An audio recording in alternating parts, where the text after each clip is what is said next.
仓库这个主管提出来说缺工，他说其实不是没有工，是有进来，但是留不住。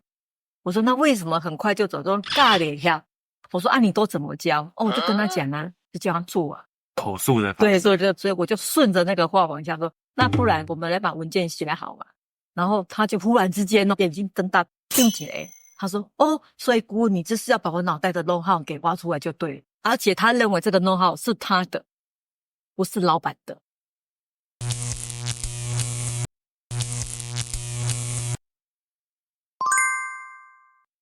Hello， 大家好，欢迎来到工业诊疗室。我是工厂医生如玉，我是工厂陈子说的阿成，是不是好久不见了？我们终于回归了。好，那我们今天要谈论什么主题呢？我们今天来谈谈工厂老板们的烦恼。为什么员工总是做不好？我觉得事出必有因啊。那例如呢？因为现在传产工厂很多他们的 know-how 其实是藏在老师傅的脑袋之中，那我们可能要想办法从他们的脑袋之中去挖掘他们的技术、知识、经验，然后让我们的传统产业呢，可以达到技术上的传承，才不会说就是因为比如说就是传产的二代想要回来接班，但是碍于他没有办法有很效率的方式或者很有系统的方式去取得到这些老师傅的经验，所以他没有办法把这些几十年的累积传承给新人。我们的新进员工没有办法很快速的去获取这些知识的话，对，可能他很快就会走人了。确实。不知道我们阿纪这边是不是有在客户当中有遇到类似像这样的情形？我跟你讲，有没有案例来看？有，绝对有案例。这个鬼故事可严重的很呢。那天也是个客户，然后我去拜访他的时候，老板的痛点就是这样子嘛。员工都没好，只用这北好，然后流动率很高，留不住。那我就逐一访谈啦。中间有一个经典的对话，就我访问到了仓库，因为在当时访问痛点的时候啊，仓库这个主管提出来说缺工，然后我就问他为什么缺工，他说其实不是没有工，是有进来，但是留不住，就是很快他就走了。我说那为什么很快就走？都尬了一下，都是教不会。我说啊，你都怎么教？我就跟他讲啊。就叫他做啊，口述的，对，所以就对老师傅嘛，因为都我们讲老师傅的口述啊，而且应该是说我做给你看，对不对？对，不是，已经要是口述你昨天看这样子这样打啦那需要那店门在嘛就结束了。你想想看，现在的年轻人，在小你一轮的那些现在刚出来的20多岁的那些年轻人。你改后这样做，他应该是听不太懂什么意思。确实啊，因为这个成长的背景差很多，然后当时他们几十年前所受的教育，跟几十年后现在进行教育，其实我觉得在这个专业技术方面来讲，一定会有很大的一个落差。那我就问他，那你有没有文件可以教他？他说我们没有文件啊，公司没有文件，所以我就顺着那个话往下说，那不然我们来把文件写好嘛。然后他就忽然之间我跟你讲，他就忽然间这样子眼睛瞪大，并且他说哦，所以顾问你就是要把我脑袋的 know-how 给挖出来就对了。他很直就问我这句话意思就是说这么多年来他在公司24年，他都知道怎么做，但是他不愿意写下来，因为写下来等于把他的那个 know-how 挖出来，而且他认为这个 know-how 是他的，不是老板的，就是这么有趣的一种心理的那个坎儿他过不去。确实啊，不要讲工厂好了，甚至比如说像我听说有些水电师傅啊，他在教学徒的时候也是一样，对，他在做一些很重要的技术的时候呢，就会跟他的学徒讲说，去帮忙跑个腿，叫他比如说去买个粮的啊，我们买个午餐啊，然后真正核心技术工作的地方，他就在学徒看不到的情况之下把它做完了，好，然后等到学徒回来之后呢，发现师傅已经做完，已经开始要准备休息了，然后就开始就是吃点凉的啊，吃个点心啊，喝个饮料，那这时候学徒要干嘛呢？他就负责去帮忙收尾嘛，做一些打杂收拾的工作。对，这个是我听一些算是比我年纪稍微再大一些，可能大概也是30-40岁左右的水电师傅，他曾经有跟我分享过，对，他以前刚开始在学技术的时候，确实曾经遇到老一辈的师傅这样子看薄了，这个台语叫看薄。对，他们可能会怕说你在我这里学一学，等你3年4个月出师之后，你去开一间，然后跟我车拼，你再开一间随便行跟我拼，所以我一定要留一下那个 paper 在身上就对了。不然你刚才讲这个呢，我的脑袋出现就是那个降龙18掌，有没有？一开始是降龙18掌传给那16掌，再传给小编顺14掌，传几个人就变成降龙8掌，就没有东西了，就不见了。对。然后他这个方法这个人很有趣，就是真的他当下那个反应让我觉得说他非常的害怕把他的脑袋东西给拿出来，但是怎么办呢？也不能就这样，就反正老板交代我们的事情就必须进行这个人员的沟通嘛。那要解决这个人员培训的部分，就是一定要把文件给做好。可是他又不愿意的时候该咋办？然后后来我就跟他进行一个沟通，我说其实你认为的这个知识，只有你在这个当下，在这个 moment， 在这个间公司才有用，因为是针对这个公司的流程所生出来的你对策的那个方法。你把这个东西拿到别家去，不见得有用。在最重要的是，既然知识是你的，如果你觉得它有用，不管你去哪里，它都是有用的。但你为什么会让你现在这个想法框字数，让你在找你的组员的时候，第一个进来了，然后学不会，你就觉得说，与其我会教你，最后我还要再做一遍，我就干脆不用教了。然后你就跟公司讲说，没有人，你这样太辛苦了。然后我后来跟他讲说，这样子好了，然后我来陪你做这件事情。你没有空写，不会写也没关系，我就陪你走一轮。你跟我讲你怎么做这件事，我把 SOP 写下来，而且我写下来作业是，我一定会有一个拜耳夹，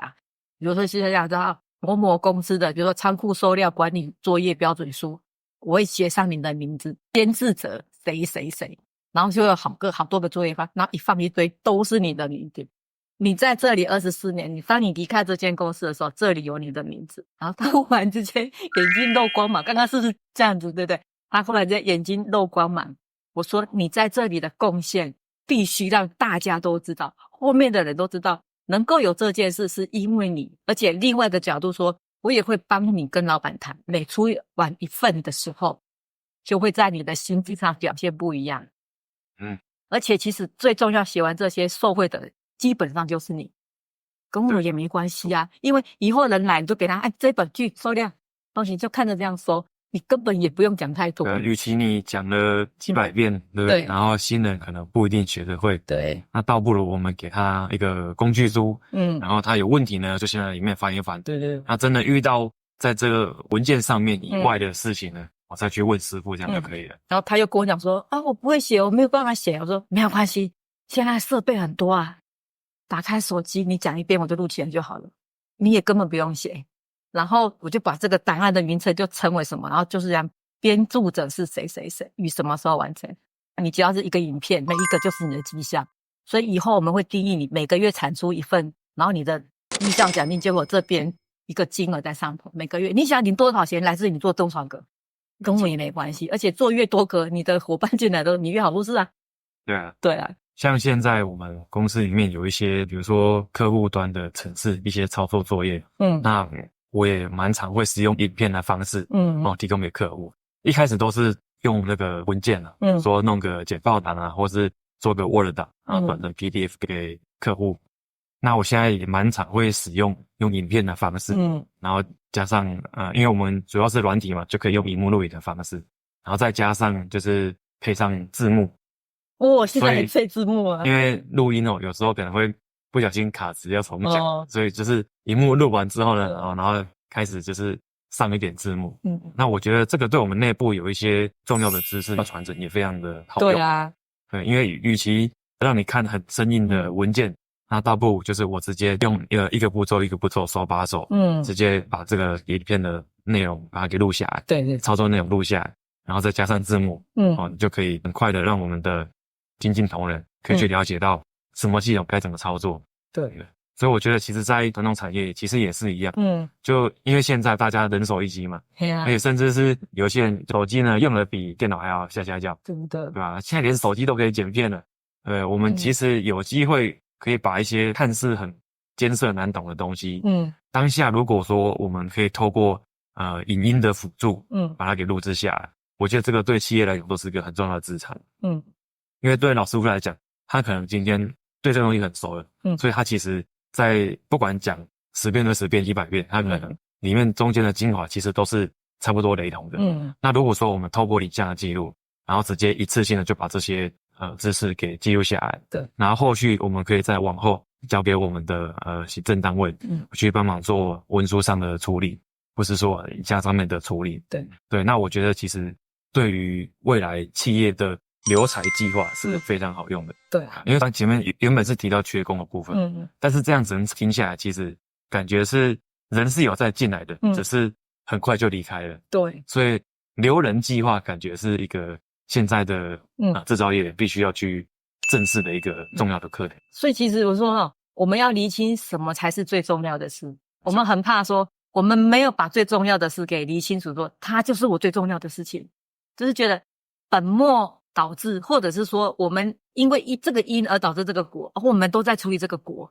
没有往前面看，是因为我们没有一个好的培训制度或者是好的文件。那在过程当中，我们一个新人来要学东西的时候，他一定是要做给你看嘛，所以学做。但是这样子还不够，你还要教我，你再教一次，然后我再看一次，然后所以学做教做教做，我就可以知道一次这样练习之后我就会了。那如果没有办法这样一直讲，所以我说影片真的是很好，就是透过一个工具的辅助，让我们很好把这些事情给做好。很多客户我在辅导他们 ISO 制度的时候，因为 ISO 就是品质手册第一阶很重要，第二个就是程序书，这一二阶必须给书面化写留下来的。但是到了第三阶，很神奇的是第三阶企业永远没有资料，